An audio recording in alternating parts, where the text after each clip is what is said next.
Welcome to the Middle School Cafe podcast, where we're serving up fresh strategies and solutions for ELA teachers just like you.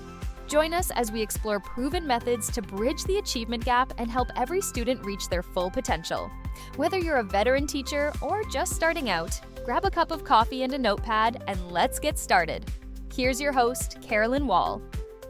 Hello, everyone, and welcome back to the Middle School Cafe podcast.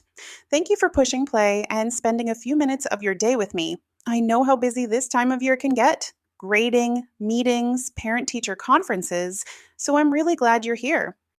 This fall, we've been talking a lot about reading in the classroom, what gets students interested, what keeps them engaged, and how we can build stronger, more confident readers.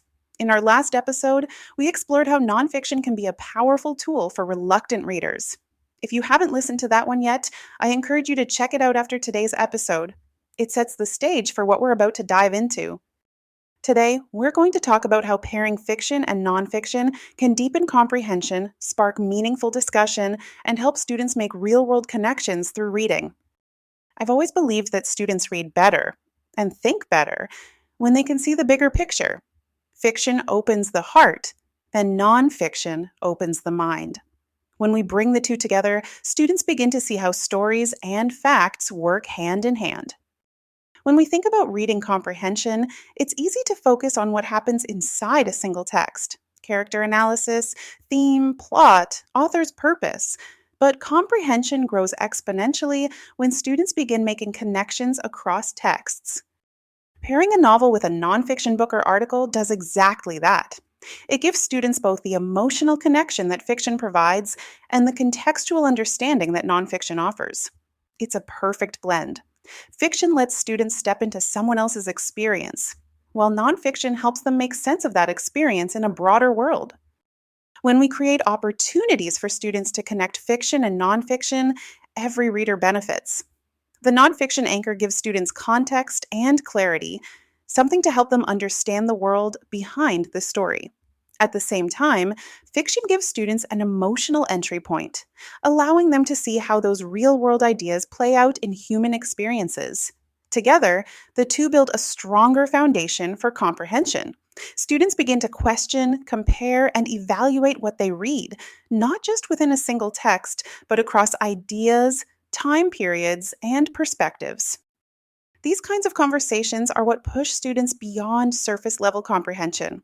When they analyze how information connects across genres, they're building transferable reading skills, the same ones they need for standardized assessments, research projects, and real-world problem solving. It's not just about understanding what happened in a story, it's about why it matters and how it connects to the world around them. Think of it like this. If a student reads The Giver, they might understand Jonas's struggle with conformity. But when you pair it with an article about government control, technology, or privacy, they start asking, could this actually happen? Suddenly, they're not just reading for plot, they're reading for meaning. Now, let's talk about how to make those pairings meaningful, because not every fiction and nonfiction combo will work. Start by identifying your theme or essential question. Ask yourself, what big idea does this novel explore? What question will my students wrestle with as they read? Maybe it's about courage, power, justice, or survival.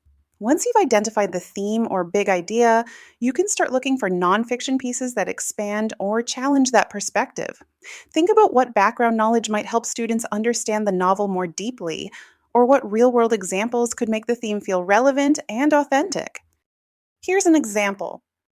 When I teach Refugee by Alan Gratz, I don't just want students to understand the characters' stories. I want them to connect those stories to real events. So, I pair the novel with short news articles or first-person accounts from current refugee crises.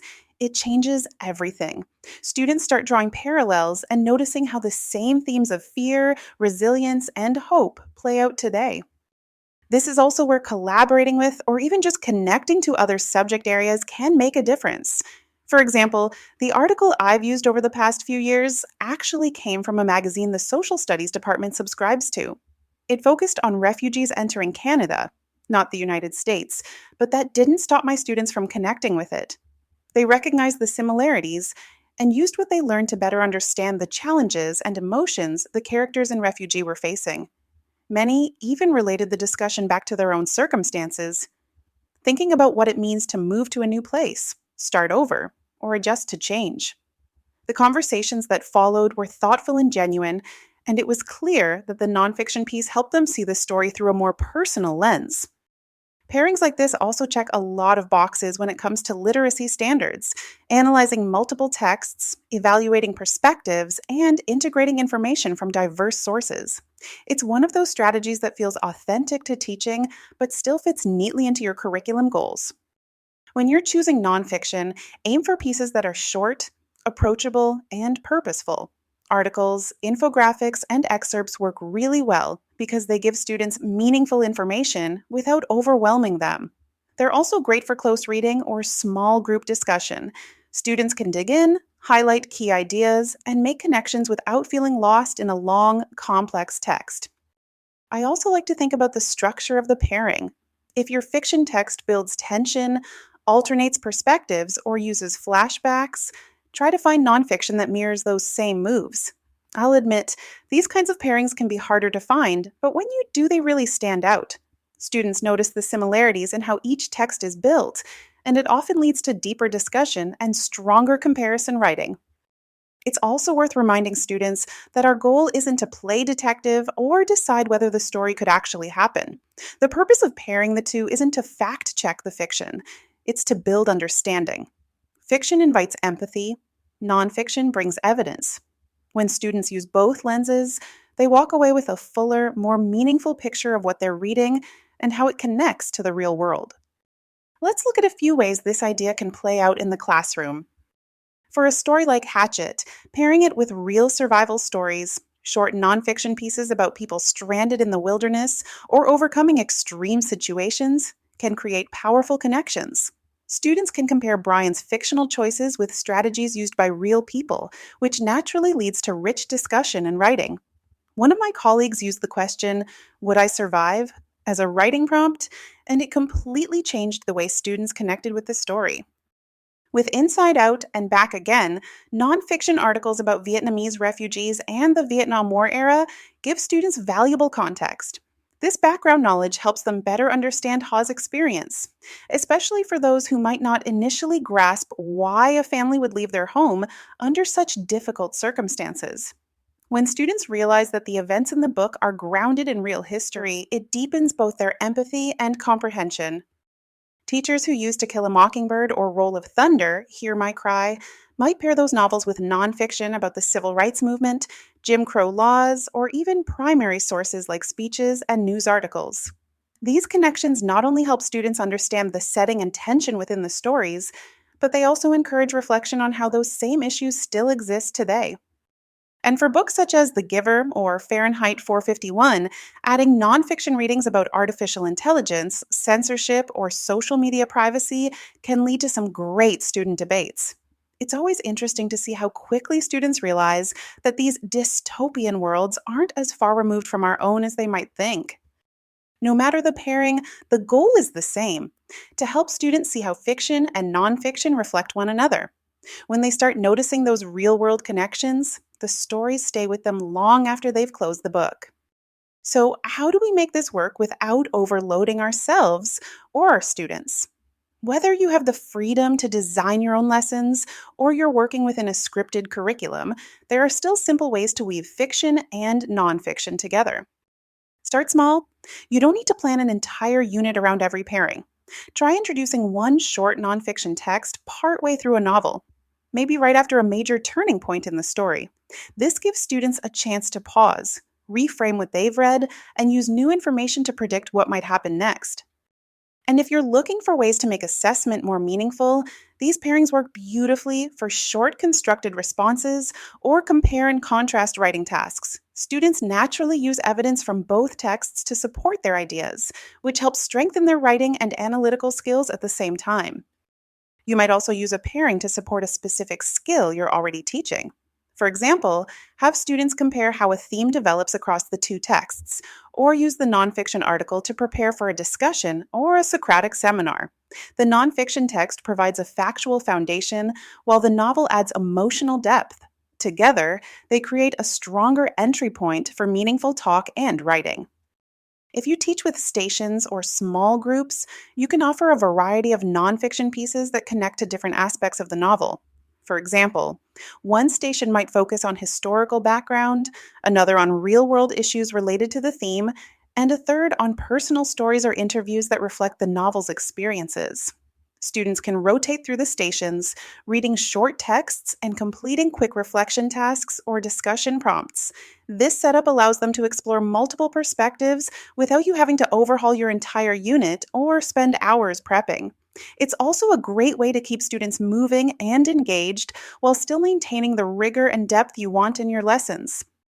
And if you do independent reading in your classroom, consider inviting students to find their own nonfiction article that connects to their choice reading book. You can model this by choosing an example from your own reading life or from a popular title in your classroom library. Students could share their nonfiction connections during a brief partner talk, in their reading journals, or even as part of a display or class discussion. This simple step helps students see themselves as researchers and thinkers, not just readers, and it builds a sense of ownership and voice while keeping reading relevant to their world. For those working with a set curriculum, pairing doesn't mean replacing. It's about enhancing what's already there. Even a short article, a one-page infographic, or a brief news clip can deepen understanding in ways the main text alone can't. The key is to be intentional. Choose nonfiction that adds context, connects ideas, or helps students see how the story's themes exist in the real world. When we give students the chance to see how fiction and nonfiction intersect, we're showing them that stories don't live in isolation. They're reflections of the world we live in. Whether it's survival, justice, or perseverance, pairing texts help students see that literature isn't just about imaginary characters. It's about understanding people, choices, and experiences. When students make those connections, they begin to shape their own identity as readers and thinkers, seeing how every text, fiction or nonfiction, helps them make sense of the world around them. As we wrap up today's episode, remember that pairing fiction and nonfiction isn't about doing more. It's about doing what you already do with greater intention. When we help students see how stories and real-world information connect, reading becomes more than a task to complete. It becomes a way to think critically, build empathy, and see the bigger picture. If you missed the last episode on using nonfiction to engage reluctant readers, I encourage you to go back and give it a listen. It ties in perfectly with what we talked about today. You can also check out today's show notes for additional information and links to other episodes that dive deeper into reading instruction and classroom ideas. Thank you for spending part of your day with me here.